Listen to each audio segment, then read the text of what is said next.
बापू सुन बाईला जरा असं चहा कर म्हणावं बरं घोटभर. अहो नाना, साखरेचे भाव किती वाढलेत माहित नाही का तुम्हाला? वाढलेत का? मयामुळंच वाढलेत. तुला सांगतो माया घरच्याला तर काही काळजी नाही, त्याईलाच माझी काळजी आहे. कसं काय हो? आता हे बघ, मी सुनबाईला 10 बऱ्या म्हणतो चहा कर चहा कर. आता एवढा चहा प्यायला मला साखऱ्या बिमारी होती, मग मी मरतो. म्या मरू नये म्हणून साखरेचे भाव वाढलेत. आता साखरेचे भाव वाढल्यावर हे ना काय घरी साखर आणत नाहीत.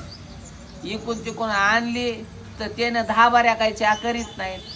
चहा पिणं गेल्या मला काही साखऱ्या बिमारी होत नाही आणि म्या काही मरत नाही. ह्याच्यासाठी साखरेचे भाव वाढलेत माय. साखर म्हणजे गरिबाच्या जीवनाचा अविभाज्य घटक आहे. आणि मग हे गरीबाचा साखरा आणू आणू आणू आणू साखऱ्या बिमारी होऊन मरू लागल्यावर कसं करा? हे गरीब मरू नये म्हणून साखरेचे भाव वाढलेत. आता हेच गरीब बोलतात साखरेचे भाव वाढले, साखरेचे भाव वाढले. बाप्पा ज्याचं करावं भलं ते म्हणतंय मगच खरं. बाप्पा जाऊ दे, कोणाला तरी आपली काळजी आहे का नाही तेवढंच बरं आहे. पाणी तरी दे म्हणावं.